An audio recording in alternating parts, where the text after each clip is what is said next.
Trench Crusade. I've been using it in my thumbnails, it's extremely cool, and nobody's made a video about the factions that is not extremely long or segmented into multiple parts. So what we're going to do today is give you a primer on everybody who's here so you can see who might interest you. If you don't know what Trench Crusade is, I don't know why you clicked on the video, but hey, I'm glad you're here. Trench Crusade is a new setting for a tabletop skirmish wargame, developed by Factory Fortress Inc., with most if not all of its models being inspired by the gruesome yet beautiful artwork of Mike Francina. It's set in an alternate reality at a time much like our own First World War, except there are demons, angels, and metacrists. This type of setting is a lot of fun, and I've only really seen it in something like Iron Harvest, which, while comparable, is quite distinct, or the Deathcore of Creek from 40K, which is just one small part of an otherwise insanely massive universe. So I took immediate interest in Trench Crusade. But without further ado, let's get started. So there are a couple quick things to get through about the Trench Crusade universe before we begin, just so we're all on the same page. The first of those is that the timeline diverged during the First Crusade, which means that by the time of the mainline setting, there has been about 800 years of alternate history. That divergence in the timeline basically involved the Knights Templar opening a hell portal in Jerusalem as described in the start there, and as you might expect, this caused a variety of problems, namely that all of those 800 years have been filled with endless war between the forces of the faithful and the heretics. The next thing to consider is that while this universe is theoretically in our real world, it kind of actually isn't. 8 centuries is a long time, and while this setting is pulling from familiar things, it is intentionally limited in scope, and not all questions about the universe will be answered, at least I expect. The lore primer itself even says that pretty much all information therein is biased and quite possibly untrue. In addition, there really aren't good guys. There are the worst guys, which are definitely the heretics, and then the less bad but still extremely morally questionable faithful side. I don't particularly believe this is some massive insightful statement on real-world stuff. I think that it was done because it makes for a great aesthetic and a dynamic setting. In either case, this is not a setting where you are going to find friendly demon worshippers nor an extremely morally just church organization, so just bear that in mind. Anyway, now we can start with the factions, and I'll alternate between faithful and heretics, starting with the one that everybody knows about, the Trench Pilgrims. The humble Trench Pilgrim is the concept that sold this world to me. An excellent mix of real-world early 20th century kit and, of course, absolute fanaticism. That is ultimately what the Trench Pilgrims are. Relatively normal, and I use that term extremely loosely, people who are visited by holy visions or otherwise are convinced they must go into the no man's land to fight the forces of the heretics. They are quite disorganized. They are not, in fact, approved by the Vatican either, but they are extremely numerous and rely on faith more than anything else. And just because I want to show off some of the cool decisions that were made in designing them, let's just take a gander at the standard Trench Pilgrim. Of course, we have a million crosses, the pyramid head style helmet, which I love, but what to me is interesting is the Soviet Telegrajka style uniform and the British SMLE style rifle. This may just be a me thing, but when it comes to equipment and such in these fictional settings, it's always very interesting to see how they went about designing them, whether or not they reiterated on real stuff or designed their own, and combining Soviet uniforms with British Great War rifles just makes sense in a way I can't quite explain. But of course, there aren't just Trench Pilgrims within this faction. There are also ecclesiastic prisoners, be they faithful sinners or heretics, that strap bombs to their backs, charge into the enemy, and do what we will simply call the Al-Qaeda shuffle. There are also stigmatic nuns, some of which are a little goonery unfortunately, and some of which have pretty sick armor, who are master sword fighters and also carry an artillery Luger, which is a pretty cool pistol. There are also war prophets, their leaders, and shrine anchorites, giant war suits best compared to a walking Iron Maiden with destructive tendencies. The guy piloting it is having a rather bad time, or a great time from a certain point of view, as the spikes, barbs, and hooks within the cockpit are what are allowing him to atone for sins both real and perceived. However, out of the Trench Pilgrim faction, my two favorites are the Communicant a buffed-up warrior who drank the blood of a Jesus clone, which is what a Metachrist is, I think. And yes, you heard me right about that. And the Castigator, which was actually the first Trench Crusade thing I stumbled upon a fair while before I had any idea what Trench Crusade even was. However, I just love his design. Maybe not the hands on the shield thing, but aside from that, the orthodox iconography, the classic Soviet-style gas mask, and the blank, haunting stare it provides that just goes so well with its bleak silhouette. It is a wonderful design. Overall, the Trench Pilgrims are great all around. Though the model ranges of Trench Crusade aren't too large yet, they still have a pretty good variety of units, all unified by a common theme of absurd levels of faith and self-flagellation, which are emblematic of the setting more than just about anything else. After them, however, we have their counterpart, the Heretic Legions. Most of the things these guys do, and this will be a common theme among the Heretic factions, are things that I cannot describe on YouTube. But imagine the most depraved Slaaneshi from Warhammer, and you have about the correct idea for what any given Heretic Legion soldier is thinking about at any moment. As we are told by the lore primer, though this may not actually be true, a full third of humanity has fallen to heresy, which is quite an insane amount, especially considering that these people seem to care a lot less about, mundane things like eating and going on strolls through the forest, and more about committing crimes that would make the Geneva Conventions look like the poor first draft of a checklist. It's through their numbers and the degree of support they receive from their infernal masters that the Heretic Legions, being the mortal arm of the heretic forces, managed to maintain the stalemate between themselves and the faithful. In order to even become a member of the Legion, one must march towards the gates of hell themselves. Most don't make it, being deemed not cruel enough, and roast in one giant, horrible barbecue along the road to get there. Those who pass the ontologically evil vibe check are inducted into the Legion, and those who make it even further beyond are made into yet more powerful forces for the fallen angels. For me, the appeal or intrigue here is in wondering about the psychology of those who participate. Most of the heretics grew up around this unceasing, unfathomable horror, but one must wonder what exactly drives this level of cruelty, what's going on behind the mask. All I can say about that is that I think the Heretic Legionnaire's helmet, much resembling those of the Wehrmacht, is probably not a coincidence. Though I suppose it could just be because this style of helmet was used in World War I. Could be both. Their forces consist of their leaders, heretic priests, supported by death commandos, who are essentially satanic Sam Fishers. They have stealth fields, silenced pistols, and once assassinated 3 of the most important people in the church at about the same time. Then there are the heretic choristers, who carry around their own heads and scream about the oncoming triumph of hell. There are the wretched, who are prisoners of the Legion, which is about the last thing in this world you want to be, and they're cannon fodder. Big surprise there, I'm sure. There are also the anointed heavy infantry, which are those guys I talked about earlier who go beyond the gates of hell. And of course, we've also got the artillery witch, one of the most iconic and in one way the most funny design of the entire setting. I am an evil witch summoned by the devil himself. I cast bomb.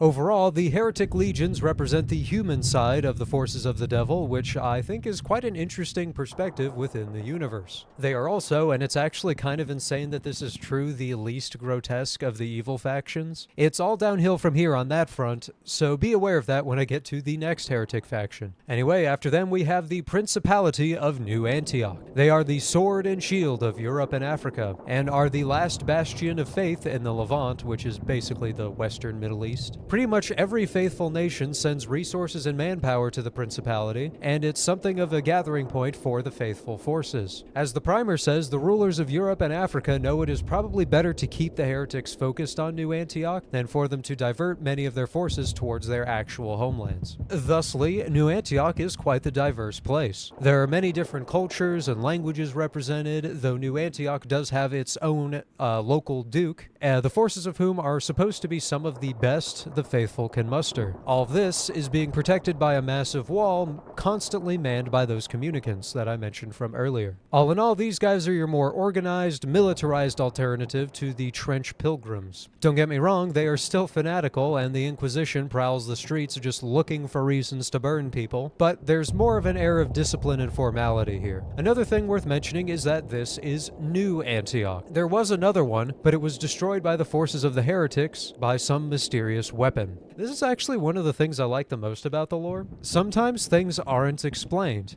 and considering the incredible forces at play, I think that works. Another good example of that is a city that just sort of disappeared, in which all that is said is, the city of Argos is taken by God and it is no more. What does that mean? I don't know, and I actually don't want to know. Anyway, the forces of New Antioch on the tabletop are led by lieutenants, and just by me saying that alone, you can tell these guys are markedly less insane, even if the bar is so low it's just about touching the Earth's core. They've also got the Trench Cleric, a design that to me rivals the Castigator from earlier. Is carrying around an entire cross on your back practical? No. Does it matter at all? Also no. Next we have the End from Metal Gear Solid 3. I mean the Sniper Priest, a combination of terms you probably haven't heard before. They're also blind, guided only by, I assume, their faith. Next is the Yeoman, the first soldier to actually be fairly normal and have actual training. Don't get used to that though, it's basically just them and their compatriots, the Shock Troopers, who are essentially armored melee fighters. Last of the conventional types are the Combat Engineers, another S-tier design in my opinion. Their design contains the Stalnoy Nagrudnik, armored cuirass worn by Soviet engineers during World War II, unique in its time for being the only mass-issued infantry body armor, so it couldn't fit these guys any better. They're also using Thompson SMGs, which go hard no matter where they are. We leave the realm of the normal with the mechanized heavy infantry, elite soldiers juiced up with chemicals and granted handheld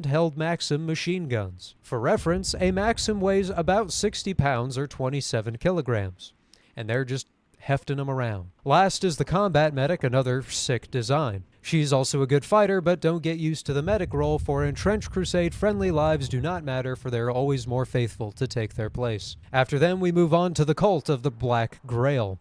Ready yourself, because this is probably the most grotesque faction of the set. Unironically, if you do not like body horror and everything else you've seen so far is just sort of on the edge of what you can tolerate, just skip this section.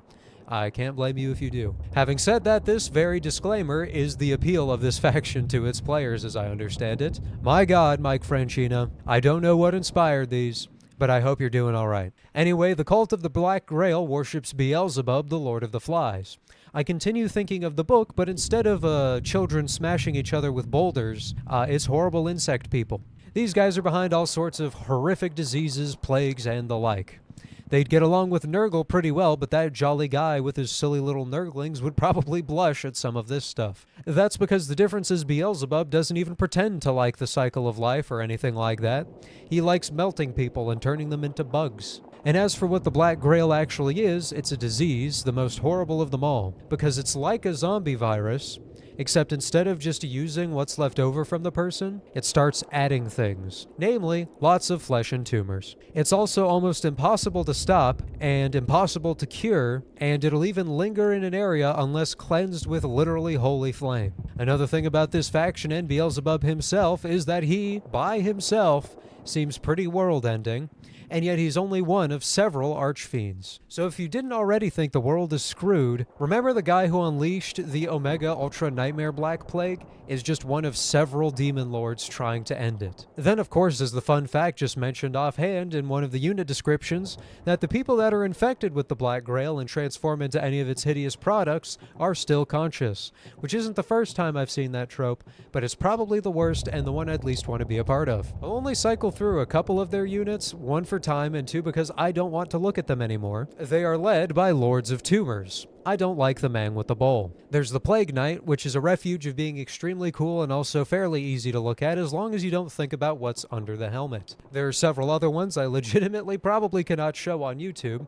And then there is the Amalgam, which is made of many, many people. I think it bothers me less because it doesn't look as humanoid, but then I think about it for more than a second and remember what it is. Next, we finally get a bit of a break with the unique and very cool Iron Sultanate. So it's not only the world of Christendom with this unfathomable evil on their doorstep, but also the Islamic world. They also have generally come to the conclusion that being swallowed by hell would be a bad idea, and so they built themselves an absolutely massive iron wall, or it seems that it actually just sort of appeared or was conjured. Either way, it is the structure for which they are named, and that keeps out the forces of the heretics, for the most part anyway. Its full name, the Invincible Iron Wall of the Two Horns that Pierce the Sky, says all that needs to be said about it. It's watched over by massive artillery batteries, scores of soldiers, and elite Janissary units, a name you might recognize from Ottoman history. But, of course, you might have started to think that this faction was relatively conventional, perhaps even sane. But this is Trench Crusade, so no such things exist. Deep within the House of Wisdom, arcane scientists called the Jabirian Alchemists are hard at work. Many are their ranks, but one must pass a series of trials in order to actually join them. Pretty much all of these trials have horrific consequences if failed, from having a homunculus consume you and use you as a flesh puppet, to growing a third eye that consumes your original eyes and allows you to see primeval forces beyond your comprehension, driving you to outer madness. I mean, it's all sorts of fun. Those who pass these trials, however, are able to use this arcane force to summon terrible and mighty creatures, such as the Lions of Jabir. I focused so much on these guys right away simply because they are the appeal. Ancient, pretty dangerous magic turned to good, or at least Trench Crusade good, purposes. Their actual frontline troops, the Azebs, are also an interesting conglomeration of reality and fiction, wielding Jezzails, the infamous Afghan musket. You might think, well, that sucks, those are pretty outdated by the 1900s.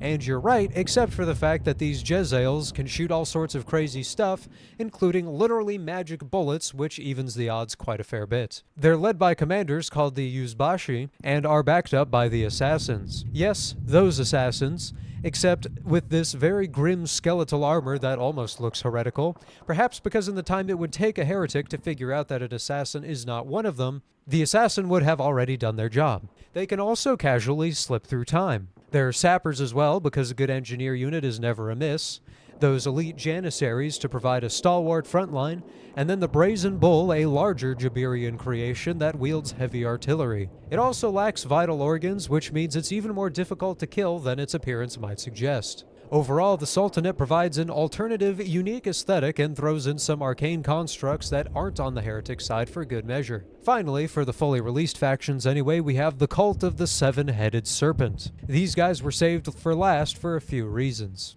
One, I think they are by a slight amount the newest added of the main factions, but not for lack of importance. It was this group that led the initial assault that destroyed Jerusalem centuries ago, because the Seven-Headed Serpent is a cabal of archdemons, each representing one of the 7 deadly sins. Beelzebub is one of them, but he typically distances himself from the rest of the Seven-Headed Serpent, which is why he's got his own sandbox to play in. The rest of the archdemons rule from the city of Dis, which you may recognize from Dante's Inferno as having been the city within hell that contains its very lowest of circles. That makes me wonder, now that I think of it, how canon Dante is to this universe and how his writings might have been interpreted. Anyway, this is probably the most powerful single faction in the game lore-wise, but they are tempered by their inherent self-destructiveness. This is also the most demonic of the available factions, with only the very lowest of the low, the Wretched, whom we've seen earlier, not being of demonic origin. They also have the unique mechanic of Goetic magic. That also might be pronounced like Goetic magic, like Goethe? I don't know. I'm going to go with that because it sounds cooler, actually. You will not be surprised to learn that this magic is powered by human suffering, and considering what kind of universe this is, you can sure bet that being a battery for Goetic magic is a pretty unpleasant fate. Honestly, the main appeal here is that these guys are the primary antagonist. They represent hell itself, not one archdemon, not the human heretics, but straight up hell. This is our second significant content warning, as while the Black Grail is pretty bad and realistically probably worse, these guys are also quite gnarly, so be advised. Their warbands are led by praetors.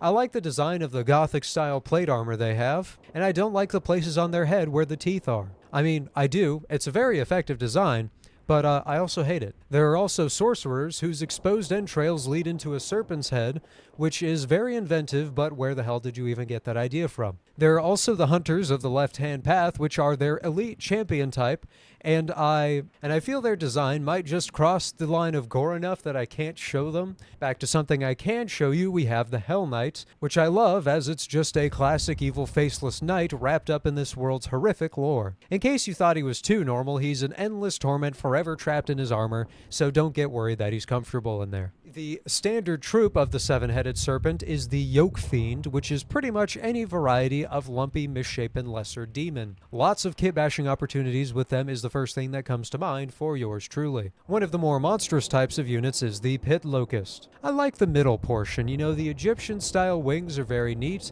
but it's the front and the back that I don't like. The double mouth and the insectile tail thing make me a little bit uncomfortable. Then, one of the conceptually coolest units and their big monster is the Desecrated Saint. These are made from people who should have been righteous and faithful, but in some way fell into darkness.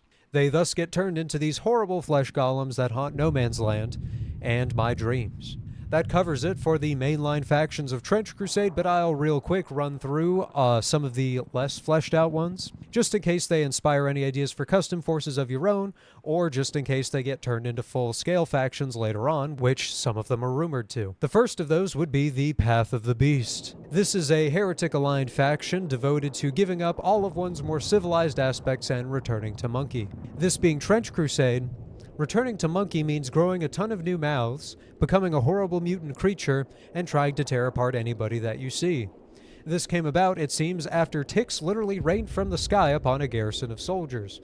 Man, at that rate, I think I'd just take the mustard gas. Next are the Crusader Knights. You might think it's strange that there even are Crusaders anymore, considering the Templars caused this whole problem in the first place. The Church would happen to agree with that assessment, and so it sucks to be a Crusader. It's an interesting twist. They're kind of like Space Marines, who took inspiration from original Crusaders, and now these Crusaders, who are supposed to be descendants of original Crusaders outside the lore, are taking inspirations from Space Marines, who are inspired by the original Crusaders, so it's a loop. Was that confusing? I hope so. There's also a bit of Viking thrown in there. That's because if these guys die in any way that isn't in combat against the heretics, their souls are forfeit, and they will be buried in an unmarked grave. To ensure that they hold true, they're also inscribed with Holy Scripture inside and out, even on their bones, and then sewed back up. This is a pretty raw deal, so they are at least given an intense chemical treatment that makes them extremely strong and durable, though I'm sure that's also horrible to experience. They're also bombarded with propaganda for extremely long durations. See the Space Marine comparison? I do. Either way, they are a little more interesting than I initially expected out of something just called Crusader Knights. Then there is the Temple of the Metamorphosis, best described as bug people that worship an entity beyond some metaphysical doorway in hell. Its adherents speak of this doorway and the observations they experience therein, their fell knowledge changing them mind, body, and soul. They also use possessed pigeons to distribute vectors of their metamorphosis, which is very funny and I had to include it. There is also the Synod of Strategic Prophecy, which employs people called observers who can quite literally hear the voice of God. The problem is that doing so ages them by a year every second. So, it's a little bit of a challenging job. Last, there are the Lithuanian-Polish Commonwealth and the remnants of the Varangian Guard. They are both very conceptual factions that are pretty much just pulling historical factions into the setting, which is pretty cool. However, there's not a whole lot else to say about them because that is pretty much all there is to them right now. But with that, we've gotten through the factions of Trench Crusade. I hope this was well balanced, not too long, but also thorough enough to be useful. If you have any thoughts on the setting, or if you'd like any more videos in this style or on Trench Crusade, let me know in the comments. I hope you enjoyed, and since we're still small here at JBad, every single like and subscription go a very long way. Anyway, if you want to hang out with my editor and I, we have a Discord, and if for some reason you're crazy enough to want it, we also have a Patreon and channel memberships. All of this being linked in the description below. I've also got to thank Shadowrunner, our $10 patron and a Knight of the Inner Circle. And remember, in the horrors of no man's land, Trenchfoot is the least of your problems.